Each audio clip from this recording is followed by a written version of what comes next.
केंद्र स्वास्थ्य सचिव कर सांबादिक सम्मेलन कौन कहते शुणा।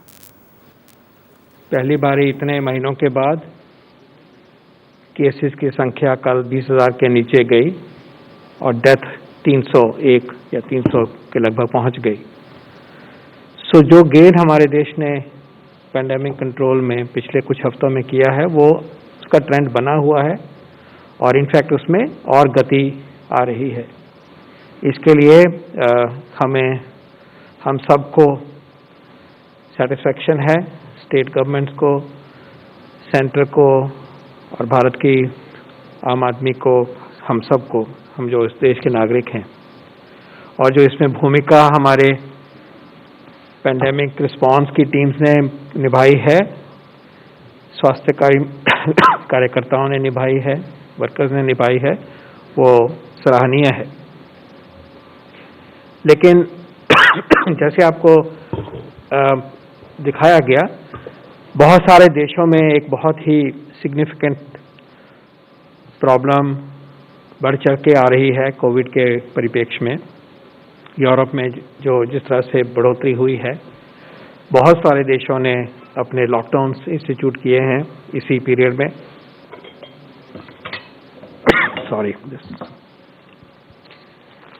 तो उस तरह से हम देखें तो हम बहुत अच्छी स्थिति में अपने आप को पाते हैं और यही मोमेंटम हमें आगे मेंटेन करना होगा। एक मिनट।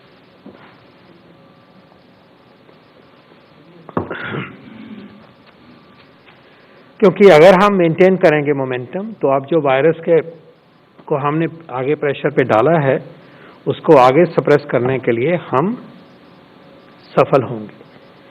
हम ढिलाई नहीं बरतेंगे अपने व्यवहार में और पैंडेमिक के कंट्रोल करने के जो मेजर हम लेते हैं उसमें, तो इस वायरस को हम सप्रेस करके चेन्स ऑफ ट्रांसमिशन को काबू करने में सफल होंगे। इसी के बीच में एक जो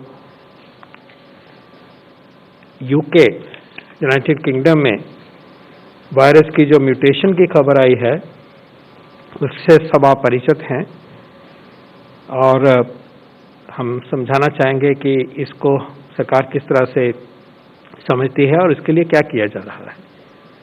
तो सबसे पहले तो ये समझें कि ये म्यूटेशन का मतलब क्या है। जो वायरस के अंदर जो स्ट्रक्चर है आरएनए का, वो एक धागे जैसा होता है। उस धागे के किसी पोर्शन में बदलाव आ जाता है जैसे जैसे ये वायरस आगे बढ़ता है। ये बदलाव आते रहते हैं, ये लगभग हर दिन हर हफ्ते हो रहे हैं।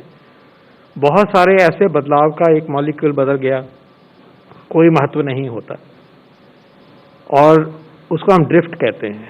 वो चेंज आती रहती है लेकिन उसका कोई सिग्निफिकेंस नहीं होता है और ये हरदम होता है। इन्फ्लुएंजा वायरस में तो इतना होता है हर साल के बाद वैक्सीन ही बदलना पड़ जाता है। तो ऐसा बिहेवियर, ऐसा स्वभाव बहुत सारे वायरसेस का है और इस वायरस का भी ऐसा स्वभाव रहा है। लेकिन अभी जो स्ट्रेन के बारे में चर्चा हो रही है, उन वायरसेस में लगभग 17 चेंजेस आई हैं, 70 इकट्ठी सी आई हैं और उसमें से जो एक चेंज है N501Y चेंज जिसका कहा जाता है म्यूटेशन है, वो उस एरिया के लिए रिस्पॉन्सिबल है वायरस के जिसके द्वारा वायरस सेल के अंदर, ह्यूमन सेल के अंदर आता है। वो स्पाइक प्रोटीन में जो स्पाइक के ऊपर जो प्रोटीन है, स्पाइक जिन प्रोटीन से बनता है, उसमें वो बदलाव ले आता है और उसकी वजह से उसकी tendency to enter our cell has become higher. तो ये सिग्निफिकेंस है उस म्यूटेशन का। लेकिन ये भी कहना चाहूंगा कि ये म्यूटेशन होते रहते हैं, लेकिन जो ये म्यूटेशन आया है इसके असर क्या हुआ है, इसको जो यूके के रिसर्च साइंस कम्युनिटी ने समझा है और उनसे हमने बातचीत करी थी डिटेल में, उससे एक चीज सामने आई है कि ये एक से दूसरे में जाने की जो इन्फेक्शियसनेस है या ट्रांसमिसिबिलिटी है उसको एनहांस करता है। ये बदलाव जो उसके स्वभाव में, उसकी बायोलॉजी में आ गया है। Transmissibility has increase, infectiousness has increase. जैसे मान के चलें कि यूके का जो वायरस में आमतौर पे 1 से 1.5 को पकड़ रहा था, मतलब 2 वायरस से जो इन्फेक्ट हुए वो 3 तक पहुंचते थे लेके, उसकी टेंडेंसी में बढ़ोतरी होके वो मान लीजिए कि अब एक जने से 2 की ट्रांसमिशन होनी शुरू हो गई या 2.25 की हो गई। ऐसा भी कहा जाता है कि 70% ट्रांसमिसिबिलिटी बढ़ गई है इन वायरसेस में। तो ये एक से दूसरे पे तेजी से आएंगे। आप इनको ये भी कह सकते हैं कि ये सुपर स्प्रेडर बन गया ये वायरस अपने तरीके से, एक तरह से। लेकिन जो और बातें सामने आई हैं उसमें कुछ महत्वपूर्ण बिंदु हैं। पहली बात, क्या जो व्यक्ति इससे इन्फेक्ट हुए उनमें बीमारी ज्यादा सीरियस हुई, सिवियर हुई? अभी तक जो दिखाई देता है उससे लगता है कि ऐसा नहीं है। This mutation is not affecting severity of disease as we understand today. Number 2, does it increase the chances of death in that country जहां से आया, क्योंकि वहीं का ही ये नॉलेज है अभी? The answer is no. So the case fatality rate is not affected by this mutation. Hospitalization is not affected by this mutation. Seriousness of the disease is not affected by this mutation. What is affected is tendency to infect more people. That by itself is a cause for concern, क्योंकि एक virus कम लोगों को infect करने की ताकत रखता है तो पेंडेमिक में कंट्रोल रहता है। तेजी से फैलेगा तो उसका असर ज्यादा होगा, हेल्थ सिस्टम ओवरलोड होगा और उसके नतीजे अच्छे नहीं होंगे। तो ये एक एडवर्स डेवलपमेंट है, यूके में हुआ, खासकर उनके साउथ ईस्ट वाले पार्ट में हुआ, फिर और जगह पे फैला। तो ये एक तथ्य है जो कि सरकार पूरे तरीके से वॉच कर रही है।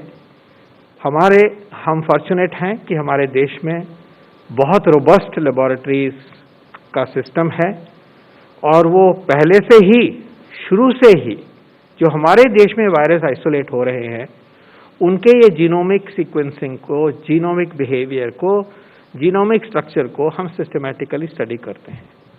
हमने हजारों वायरसेस को सिस्टमैटिकली सीक्वेंस किया कि म्यूटेशंस देखें। अभी तक जितनों को भी हमने किया है उनमें ऐसा सिग्नल हमारे देश के वायरसेस में हमने नहीं पाया है। लेकिन क्योंकि अब हम सब जुड़े हुए हैं, पेंडेमिक का मतलब है हम सभी जगह पे फैली हुई है, ट्रैवल होते हैं, स्प्रेड होती है, और ये भी फैक्ट है कि कुछ और देशों में कम से कम कोई ना कोई एक दो वायरस मिले हैं। जैसे ऑस्ट्रेलिया में भी ऐसी म्यूटेशन मिल गई, यूरोप के एक आधे देश में भी ऐसे मिल गई। तो हमें वॉचफुल रहना है। उसके लिए जो स्टेप्स लिए दिए उसके ऊपर मैं आता हूं, लेकिन पहले ये कहना चाहूँगा कि हमारे भारत में लेबोरेटरीज ने अब वायरसेस जो यहाँ आइसोलेट हुए हैं उनकी ट्रैकिंग करी हुई है, और हमें जहाँ तक भी हमारे पास डेटा अवेलेबल है उसमें ऐसा सिग्नल, ऐसी म्यूटेशन हमने डिटेक्ट नहीं करी है। जो म्यूटेशंस डिटेक्ट करी हैं वो इनसिग्निफिकेंट हैं, उसका कोई महत्व आगे तक अभी तक हमने नहीं डिटेक्ट किया। लेकिन इसके आने के बाद और डिसीजंस लिए गए। एक डिसीजन जो लिया गया वो यूके से आने जाने वाले पैसेंजर्स को आज रात के बाद रोक दिया गया है टेम्परेरीली, और उसके बारे में बात कर सकते हैं अगर उसके कोई सवाल होगा तो। लेकिन उसके साथ साथ 2 महत्वपूर्ण कदम और लिए गए। एक तो हमारी लेबोरेटरीज में जो भी और वायरस के सैंपल्स आए हैं, रिसेंटली आए हैं, उनको जेनेटिक सीक्वेंसिंग के लिए प्रायोरिटाइज करके काम कल से शुरू हो गया है, और भी तेज गति से और एक्सटेंसिव तरीके से। और इसमें हमारे जो CSIR हैं, हमारे ICMR हैं, हमारे DBT हैं, वो सब जुड़ गए हैं, और वो प्रक्रिया पूरे तौर पे तेज गति से लागू हो रही है। पहले भी हो रहा था, उसमें गति लाई गई है, कॉम्प्रिहेंसिवनेस लाई गई है। दूसरा फैसला ये किया गया था कि जो पिछले कुछ दिनों में पैसेंजर्स यूके से आए हैं, जहाँ जहाँ भी आए हैं, उनके पहुँचों, उनको कांटेक्ट करें, उनकी क्लिनिकल कोई इश्यूज हुए, प्रॉब्लम हुई, उसको समझें, उनके टेस्ट हुआ उनको देखा जाए, रिजल्ट्स को देखा जाए कि उनमें से कितनों को बीमारी हुई या नहीं हुई, और फिर आगे समझा जाए कि इसमें कोई अनयूजुअल बात है कि नहीं है। और अगर संभव हो सके और वो एक्टिव हैं अगर, तो उनमें स्पेसिमेन लेके उनके वायरस को कल्चर करके उसी तरह से जेनेटिक सीक्वेंसिंग की जाए जिसकी मैंने बात अभी तक की है। तो ये एक मेजर लिया गया है